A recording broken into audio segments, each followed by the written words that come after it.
Hi, welcome to Hyperion Hype Club. My name is McKenna and I love the Kingdom Keepers books by Ridley Pearson. Join me as we discuss this series and others published by Disney-Hyperion Books. Let's get into it. Hi everybody, welcome to the second episode of Hyperion Hype Club. We are doing Kingdom Keepers Disney After Dark, chapters 8 through 11. Oh, okay.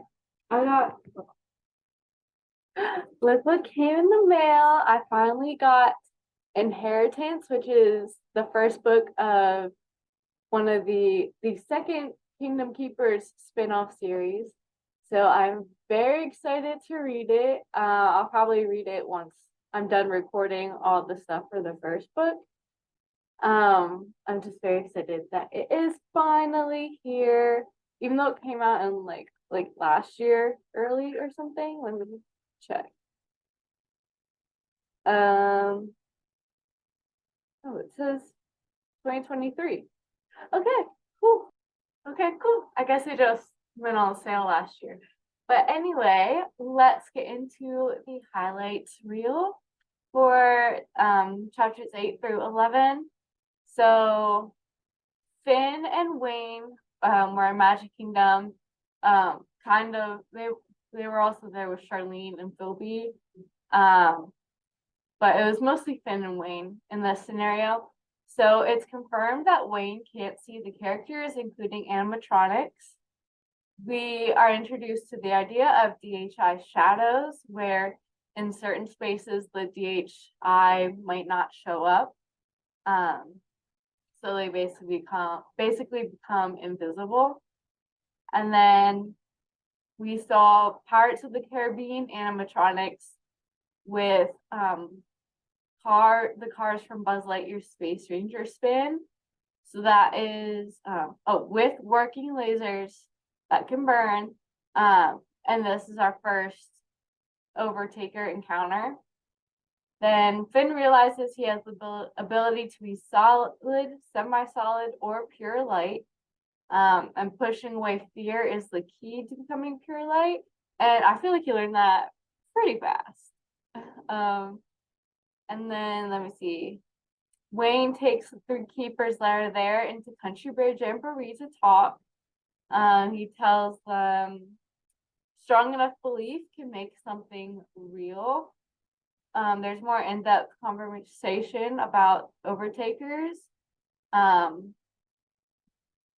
then why Wayne and other Imagineers created the DHIs.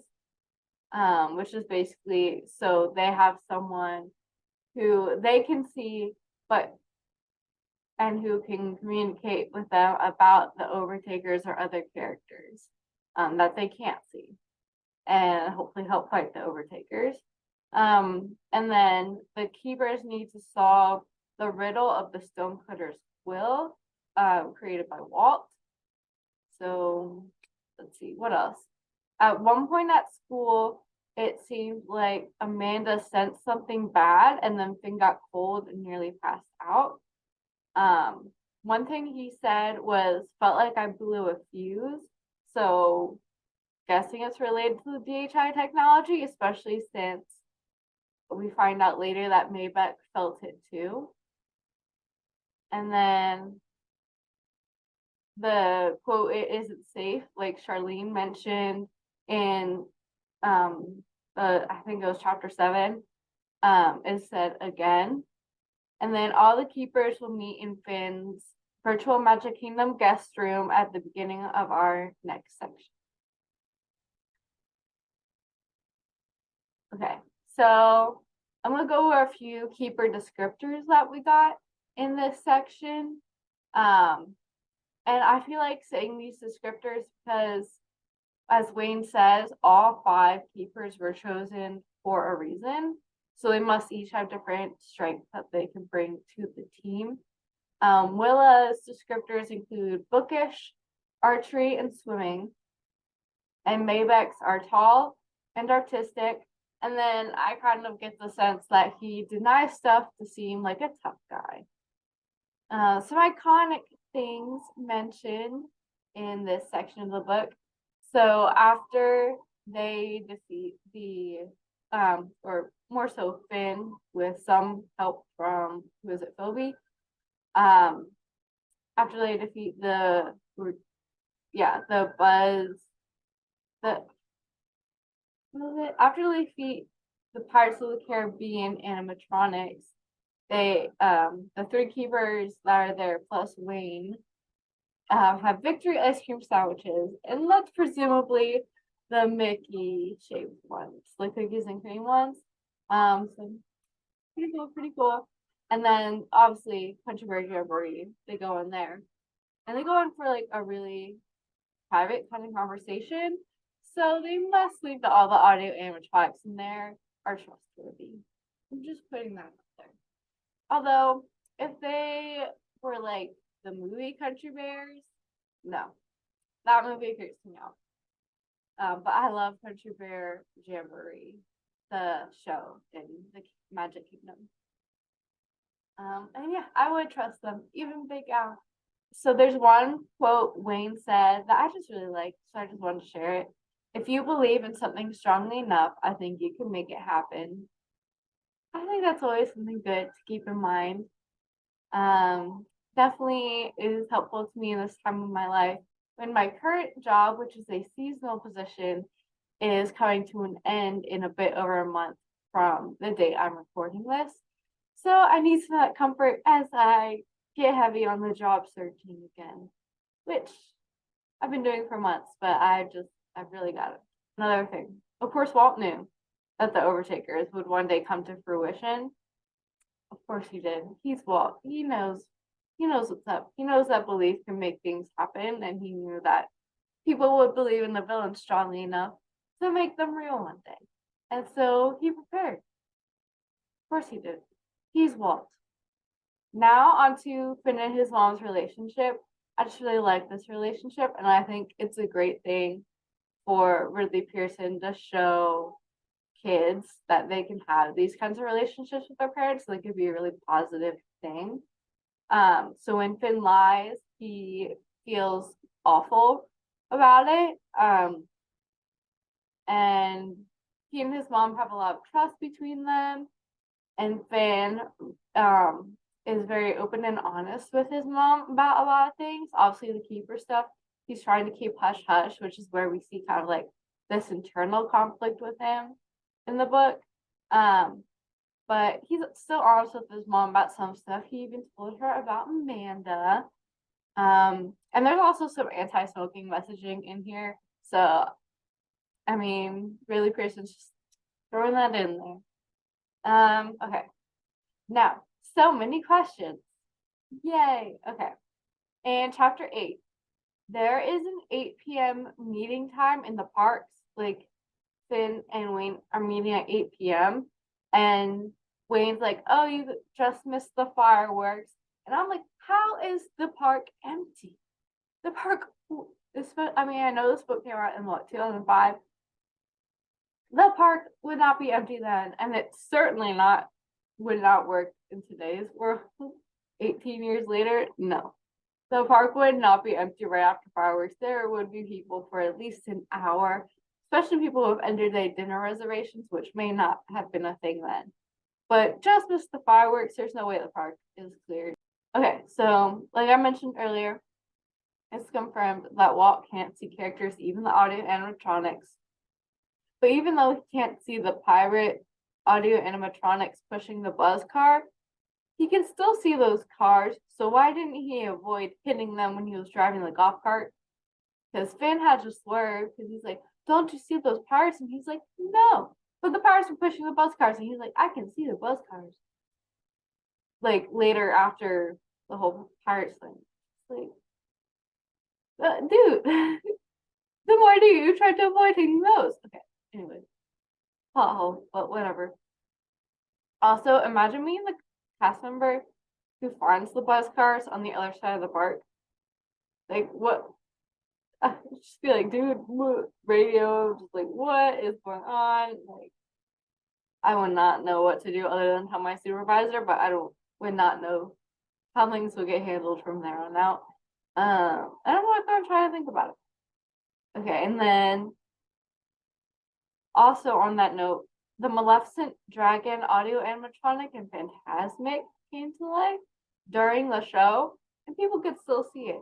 So why can't people see the other Overtaker audio animatronics? Doesn't make sense to me. Okay, next, how did the audio animatronics know that Finn is a host and like recognize him as a host and stuff if they're on the ride all day? I'm pretty sure audio animatronics or the DHIs don't go on the rides with the guests, they just tour them around and answer questions and stuff. I don't know. Okay. How do the Overtakers know about hardware stores? Also, did the tapes from the hardware stores show the locks floating out, or can small enough objects become invisible as well when the Overtaker is holding them or puts them in his pocket or something? I don't know. And then, okay, so the Overtakers also changed the course of a hurricane. How did they know there was a hurricane? Did they overhear about it in the parks? Did they sense its power? Is Ursula with the Disney Cruise Line and communicate it to them somehow? Who knows? And then how does the hurricane give them power? Like, does it bring more evil audio animatronics to life? Like, I mean, I guess there is hydropower, but how do they know how to capture that with what they had in Disney World? Because I mean, if they had to steal something from the hardware store and all they took were padlocks, that's not going to be what helps them collect power, as far as I can tell. So that when the hurricane like lost power going over Disney, I wonder if anyone was like, so there is a legit bubble around Disney World and it slowed down the hurricane. So the whole conspiracy theory that like Walt Disney actually built a bubble that could go around Disney World, so we could control the weather inside or something. So it's like hurricane hit the bubble and it just slowed down.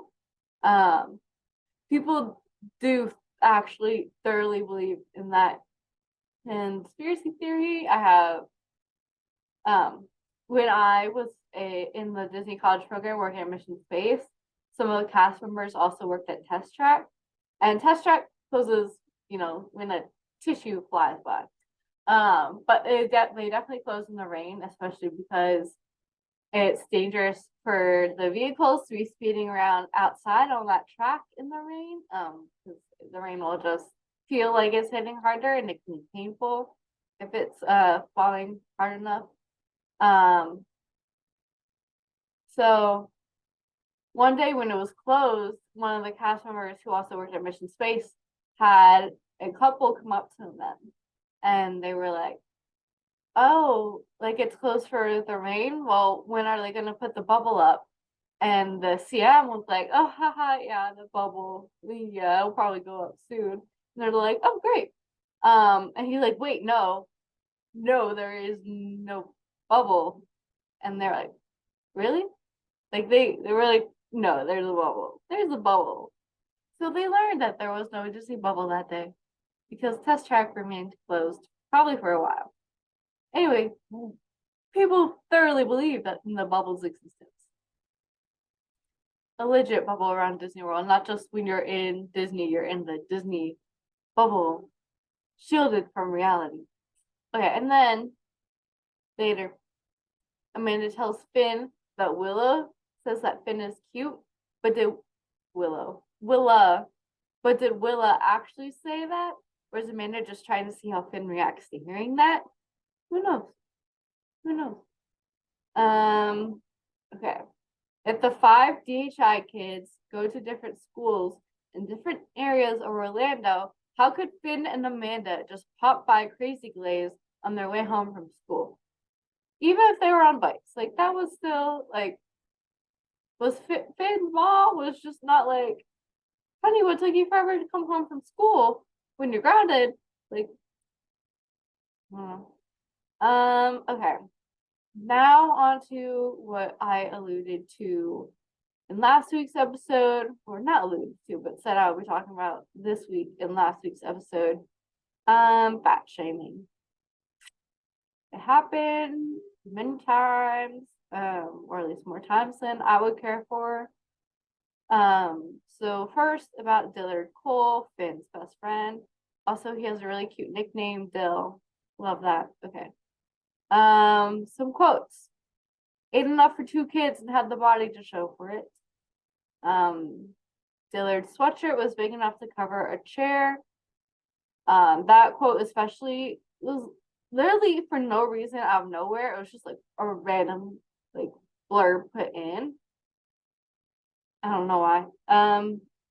Aunt Jelly also love that nickname.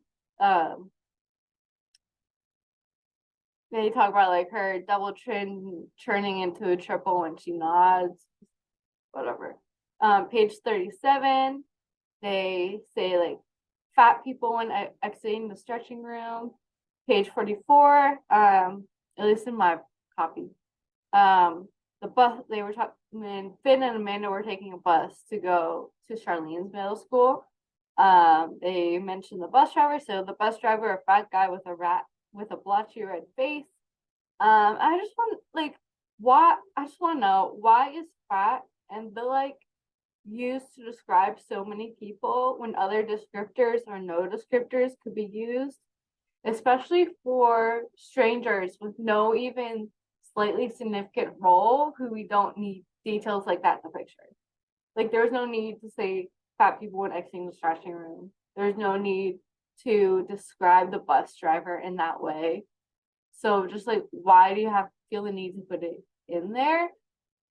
Because like it's just, if you're gonna describe someone as being in a larger body, you don't need to do it in these negative ways, especially in a young adult book, because people in larger bodies can still be healthy and happy, and you don't need to keep associating being a larger body with something negative, because that's not always the case. Just like being in a smaller body isn't always a positive thing. So I just wish, like, even though it was 2005, like, especially again in the young adult book, there was no need to have that much fat shaming already. Just no need. You can use other descriptors. You can just say Dillard's a larger kid. Like, that's all you need. And just let me know in the comments, like, because how you feel about this and just whatever you have to say about it. I would love to have a conversation and keep this discussion going in the comments of the YouTube video, and then other random comments. When Finn spots Pooh and Piglet, he describes Pooh as a large gold bear and Piglet as an oversized rat. Okay, well, first of all, think about a large bear, and then think about just like a really big rat. That's not really Pooh and Piglet's like relative sizes anyway. Yeah, those relative sizes are just kind of like off to me, but oversized rat. Wow. That was a little funny to me. Anyway, also, you can't see the Jungle Cruise entrance from Frontierland, or from anywhere around Tom Sawyer Island, because you could also kind of be there from Liberty Square. But that's just not the way Magic Kingdom's set up, because for part of the like show key for one of their, is it 5 keys now that individuality's been added, but the show key, like, you're not supposed to see another land from one land, and when you're going from one land to another, there's like a gradual transition in the theming. So you would not be able to see the Jungle Cruise, this like luscious Jungle Cruise entrance that's like on the, I guess, backside of Adventureland, the furthest side away from Frontierland. So it would be the most like more luscious spots. You would not be able to see that from Frontierland. So like that just, I couldn't wrap my head around that. I just had to talk about it. Okay. And then I was reading Blackbeard's lines in a pirate voice, and it kind of reminded me of hearing about how some people don't hear a voice in their head when they read. like when I'm reading this, like this is what my voice is what it sounds like in my head when I'm reading. I'm sure like what you guys are hearing now. And when you read, you might hear your voice in your head, but you might be one of the people who doesn't hear anything in their head when they're reading. Like there's no like them reading it to themselves in their head. It's just trippy. I don't know. That's like such a random comment, but it's a little trippy. And just comment down below if you're one of those people or you know one of those people. Cause wow, just wow. Okay. Another comment thing. If you are a first time reader, please comment who you think the Overtaker leader is, and just like maybe add why. Have some healthy debate going on in the comments. I think that'll be fun. But that is all that I have for this week's episode. Next week, we will be reading chapters 12 through 16. Oh my gosh, look how beat up my copy is. I just love it. Oh, and my bookmark is from Festival of the Arts this year. This is the mural I helped paint. I think I helped with one of these birds right around here. Yeah, first time doing the mural at Festival of the Arts. That was fun. So yeah, any questions down below or whatever, rate, review, subscribe, follow, anything you can on any of the platforms. Comment on YouTube videos. The whole reason that I did this is to talk to other people about these books and just like put them out there because I love them so much. So please comment on the YouTube video. I would love to chat with you guys about it, and I'd love to facilitate a conversation about these books. So yeah, I will see you guys next week for chapters 12 through 16. Bye. Thank you guys so much for listening to this episode. Please remember to rate, review, subscribe, and follow. Also, please chat with me and other members of this club in the comments of the YouTube video. My other social media information and a link to the Long Distance Sisters podcast I am also part of will be below. Back in a whack.